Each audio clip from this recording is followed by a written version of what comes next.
Għada se tkomplu taraw kif se nibqgħu nmexxu lil pajjiżna fid-direzzjoni li tixraqlu.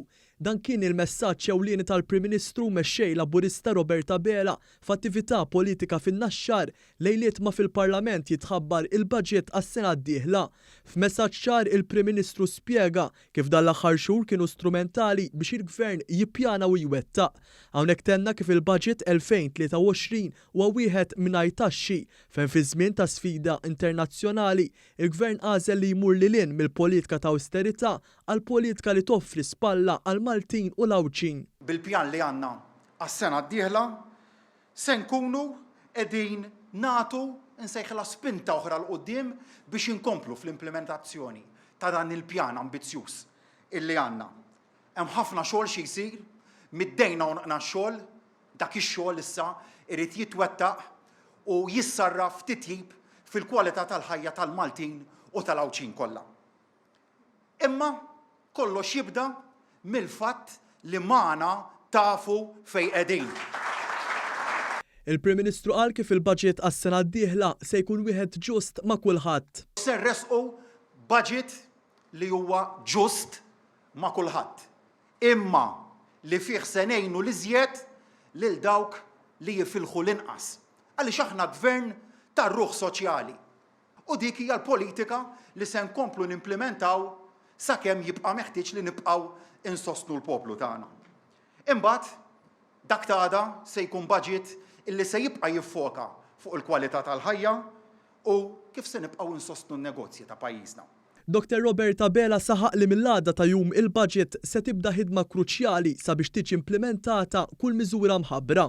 Żewġ temi ta' għada se jkunu s-sostenibilità tal-miżuri kollha illi se nkunu qed irresqu l-qudiem kif ukoll l-istabilità. Magħhom inżid oħra. Il-fattibilità tal-miżuri li inti taf li fiċ-ċirkostanzi partikolari tkun qiegħed tressaq dak il-miżuri l qudiem li taf illi tista' timplementa f'dak ċirkostanzi ta' sfida. U għalhekk illi magħna taf fejn qiegħed. Tafu illi wara li għada nresqu l-budget minn nhar it-tlieta se nkunu qegħdin inkomplu naħdmu qatih biex nimplementaw kull miżura li hemm. Dr. Bela semma wkoll kif fl-aħħar sena twettqu 324 miżura biex kompla jiġi riformat il-pajjiż u jitjiebu l-ħajja tan-nies. Quddiem dan kollu l-Prim Ministru qal kif dan il-Gvern dejjem żamm il-prinċipju bażiku tar-ruħ soċjali. Brabta ma' dan huwa refera żieda fil-pensjonijiet l-għajnuna lil persuni b'diżabilità, tnaqqis tat-taxxi fuq l-overtime u fuq il-part-time, l-estensjoni tal-iskema tal-equity sharing biex aktar nies isiru sidien ta' djarhom u l-frankar tat-taxxa għal dawk li jixtru proprjetà f'żona ta' konservazzjoni urbana fost l-oħrajn.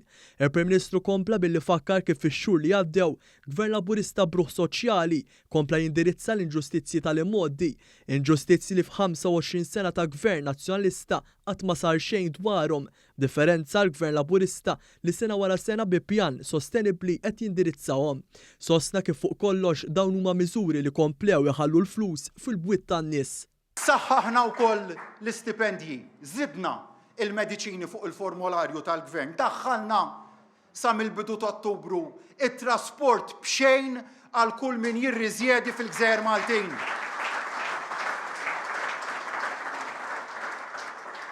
U dak li semmejt huma ftit mill-ħafna li għamilna dejjem sabiex intejbu l-kwalità tal-ħajja tan-nies. Hemmhekk ukoll il-miljuni kollha ta' euro li investejna għamlu tajjeb sabiex ninvestu fid-dinjità tan-nies. Ħallejn iktar flus fil-bwiet tal-familji tagħna.